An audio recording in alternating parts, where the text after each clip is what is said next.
আমি এমন একটা মেয়েকে বিবাহের বন্ধনে নিতে চাই, যেই মেয়ে আমার ডান হাতটা ধরে আমাকে জান্নাতের পথ দেখায় নিয়ে যাবে।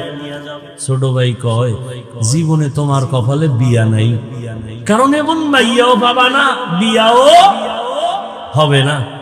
বড় ভাই একটা জবাব দিল, আল্লাহ যদি চান হতে সময়ও লাগবে না। বান্দা চাইলে হয় না, আল্লাহ চাইলে। কাদের কুদরত দারি বার কামাল, আনতা রব্বি আনতা হাসবি জুল জালাল, তুহি কাদের জলিলুল্লাহ জাহাদার, বহর হালে তুহি মেরা নিগাহদার। বড় ভাইকে ছোট ভাই বলল, তোমার কপালে বিয়ে নাই। বড় ভাই কি বলল, আল্লাহ যদি চায় সময় লাগবে না। বড় ভাই আল্লাহর কাছে বারবার মুনাজাত করে, কান্না করে, আল্লাহ তুমি এমন একটা মেয়ে আমার জীবন সঙ্গিনী বানায় দাও, যেই মেয়েটা আমাকে জান্নাতের পথ দেখাবে। এক হাতে তালি বাজে, ভালো করে মনে রাখবেন, এক হাতে তালি বাজে না, বিনা বাতাসে পানি নড়ে না।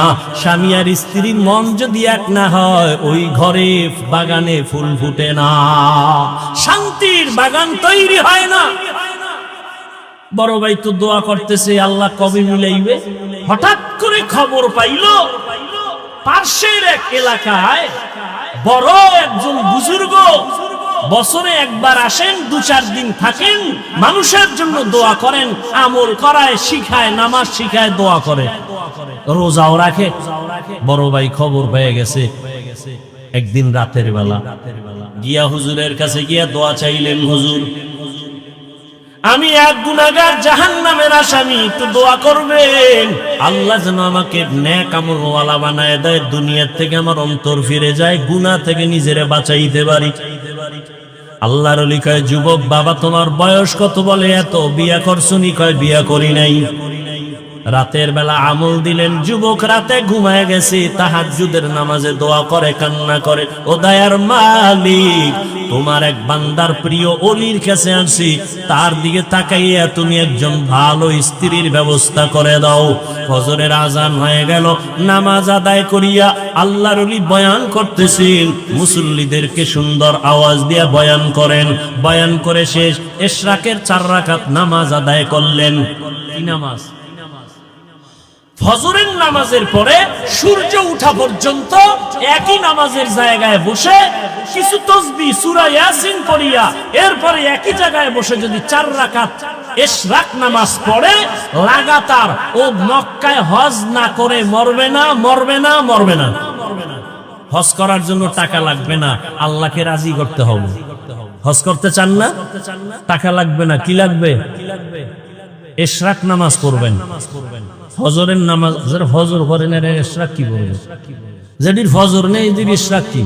যারা ইশরাক নামাজের আমল করবে 4 রাকাত লাগাতার ফজরের পরে একই জায়গায় বসে সূর্য উঠা পর্যন্ত, সূর্য উঠলে নামাজ পড়বে, হজ না করে ওর মরণ হবে না। আল্লাহ সবাইকে তৌফিক দান করেন। আল্লাহর ওলি বয়ান করলেন, ইশরাক শেষ, যার যার ঘরে কেউ যাচ্ছে, ওই বড় ভাই বসে আছে হুজুরের পাশে দোয়ার জন্য। হঠাৎ করে মসজিদের বাহির থেকে একটা কচি কণ্ঠে মেয়ের সালামের আওয়াজ। পর্দার আড়াল থেকে আল্লাহর এক বান্দি সালাম দিয়েছেন। আল্লাহর ওলি বলেন, ওয়ালাইকুমুস সালাম। কে হে মা তুমি? মসজিদের বাহির থেকে সালাম দিয়েছো। বলে আমি এই এলাকার একজন মেয়ে, আমার আব্বা বড় গরিব, বিছানা অসুস্থ। মেয়ে তোমার বয়স কত? বলে এত, বিবাহ হয় নাই। কয় না, কেন তুমি বিবাহের জন্য প্রস্তাব দাও না? বলে এই জমিনের মধ্যে কোনো ভালো সন্তান পাই না, কেমন সন্তান তুমি চাও? মেয়ে ডাক দিয়ে বলে, আমি এমন একজন ছেলেতে স্বামী বানাতে চাই, যেই স্বামী আমার ডান হাত ধইরা আমাকে জান্নাতের পথে নিবে। যুবকেরা খেয়াল করছো নি? নামটা পরে কমু, মোবাইলে গুগলে গিয়া সার্চ দিয়া এই ঘটনাটা ওখান থেকে বের করে নিবি, নাম সহ। শেষে বলুন, ঘটনা শুনো। ওই যুবতী মেয়েটা আল্লাহর ওলির দোয়া চাইয়া যখন বলে, মা তুমি এমন একজন যুবক ছেলে চাও স্বামী বানাইতে, যেই যুবক তোমার হাত ধরে জান্নাতের পথ দেখাবে। এরকম ছেলে আসেনি? এতক্ষণ কি কইলাম? আসেনি? কই? হায় হায়, মাওলার কুদরত কল্পনাই করা যায় না। বড় ভাই বসে বসে কাঁদতেছিল, তাহাজ্জুদের কান্না মালিকের আদালতে কবুল। আল্লাহর লিখায়, মা তুমি আমাকে মানো, বলে মানি। বলে প্রস্তাব দিলে রাখবানি? রাখবা। বলে আমার কাছে একটা যুবক আছে তোমার অন্তরওয়ালা, ওই যুবক এমন একটা মেয়েকে বিবাহের বন্ধনে বউ বানাতে চায় যে তার হাত ধরে জান্নাতে নি। মেয়ে বলে আলহামদুলিল্লাহ হুজুর, আপনি যদি বলেন আমি রাজি। এবার ওই বড় ভাইয়ের সাথে যুবতী মেয়ের বিয়া হয়ে গেল। আল্লাহর ওলি বিবাহের খুতবা পড়ালেন। বিবাহের বন্ধনে যখন আবদ্ধ হইয়া এবার ওই যুবক যুবতী দুজন সংসার শুরু করলো।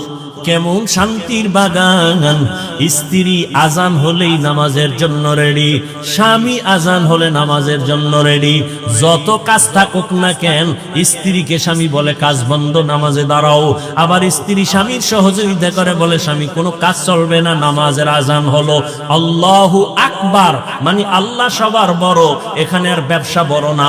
আল্লাহু আকবার বলার পরে আমার চাকরি বড় না, আল্লাহ বড়। অতএব আগে আল্লাহর হাজিরা দিয়া তারপরে ব্যবসা। হিন্দু ফ্যাক্টরির মালিক, ফ্যাক্টরির মালিক হিন্দু, মুসলমান কর্মচারীরা তার ফ্যাক্টরিতে কাজ করে ঢাকায়। হিন্দু ফ্যাক্টরির মালিক বলে মুসলমান টাইম মতো তোমরা তোমাদের ধর্ম অনুযায়ী নামাজ পড়িও, এ বিষয়ে আমি তোমার বেতন কাটবো না, রাগ করবো না। আর মুসলমানের বাচ্চা বিমো হারাম, ফ্যাক্টরির মালিক হয়ে বলে নামাজ পড়ে আমার ডিউটির আগে। এই জন্য বিল্ডিং এ আগুন লাগে, অগুফরে খোদার গজব পড়ে, গজব। আল্লাহ হেদায়েত দান করুন। গ্রামে তো এই প্রমাণতা কম, শহরে ভাড়াটিয়া থাকে, ফজরের নামাজ পড়তে যাইতে পারে না, গেটের চাবি দেয় না মালিক। বহু রিপোর্ট আছে ঢাকার শহরে, বিল্ডিং এর মালিক ফজরে পার্শ্বে মসজিদে যাইতে চায়, মুসল্লিরা পারে না, ভাড়াটিয়া যেতে পারে না, কেচি গেটে তালা লাগানো, চাবি দেয় না। ওর বিল্ডিং এ খোদার গজবের আগুন লাগবে না তো কার বিল্ডিং এ আগুন লাগবে? আল্লাহ। দুইজন স্বামী আর স্ত্রী এক মনে, ফজরের সময় স্ত্রী যদি আগে উঠে স্বামীকে ডাক দিয়ে উঠায়, স্বামী যদি আগে উঠে স্ত্রীকে উঠায়, নামাজ আদায় করে, মোনাজাত দেয়, কোরআন তেলাওয়াত করে, গভীর রাতে তাহাজ্জুদের নামাজ আদায় করে। দেখছেন নি মোবাইল ওয়ালারা কেউ রাতে ঘুমায় না, তাহাজ্জুদের টাইম সজাগ, কিন্তু কপাল খারাপ, তাহাজ্জুদ পড়ে না।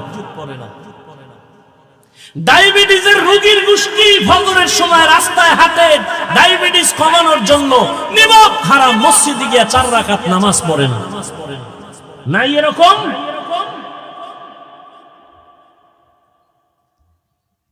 আল্লাহ শান্তি দিবে কেন? আজকে ফিলিস্তিনের অবস্থা কি? আপনারা মায়ের কোলে আছেন, মনে করেন না বিপদ নাই, কঠিন বিপদ। বাংলাদেশ গোনায় ধরে না, কারণ এটারে খালি একটা চোখ গরম দিলে ঠান্ডা হয়ে যায়। আপনি কি মনে করছেন এত মাদ্রাসা মসজিদ আপনারা বাইসে যাইবেন? কি মাদ্রাসা, এর থেকে 1000 গুণ বেশি মাদ্রাসা ছিল ভারতের জমিনে। ব্রিটিশ বেঈমানের গোষ্ঠী সমস্ত মাদ্রাসা আগুন দিয়ে জ্বালিয়ে দিয়েছে, হাজার হাজার আলেমকে ফাঁসি দিয়া গাছের সাথে লাশটা ঝুলিয়ে দিয়েছে। সেই ভারতের জমিনের থেকে বাংলাদেশে তো মাদ্রাসা বেশি না। স্পেনের জমিনে 800 বছর মুসলমান শাসন করেছে, 800 বছর। সেই স্পেনে 30 খণ্ড তাফসীর হয়েছিল, কুরতুবী। আজকে সেই স্পেনের জমিনে আযান নাই। মুসলমানদেরকে স্টিমারে বইরা বইরা বলছে তোরা আরবে চইলা যা, নাইলে মাইরা ফেলাম। যখন স্টিমারে উঠছে ভূমধ্য সাগরের মাঝখানে যাওয়ার পর স্টিমারে আগুন জ্বালাই দিছে, মুসলমান পুইরা শেষ। ওই দিনটা ছিল এপ্রিলের 1 তারিখ। বেঈমানেরা সেই দিনটা পালন করে এপ্রিল ফুল। মুসলমানের বাচ্চারাও লাফায়, না যাই না। এপ্রিল ফুল মুসলমানের কান্নার দিন, বেঈমানের খুশির দিন, অথচ মুসলমান লাফায়, এপ্রিল ফুল পালন করে। আল্লাহ হেদায়াত। এই কথা বলবে কে? শোনার মানুষ নাই, বলার মানুষ নাই।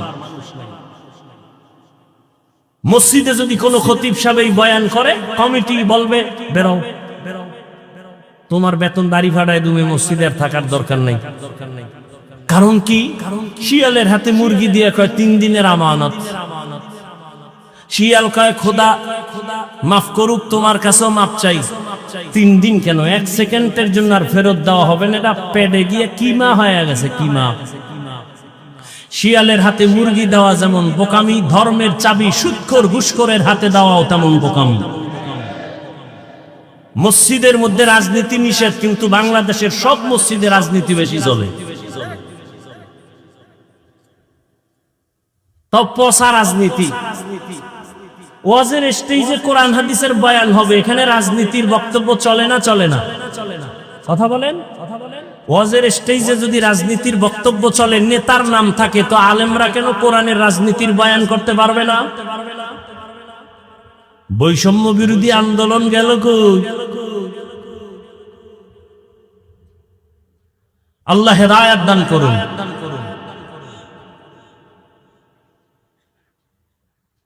স্বামী আর স্ত্রী তাহাজ্জুদে একটা দোয়া করে, এতদিন দোয়া করছে ভালো একটা স্বামী চাই, স্বামী দোয়া করছে ভালো একটা বউ চাই।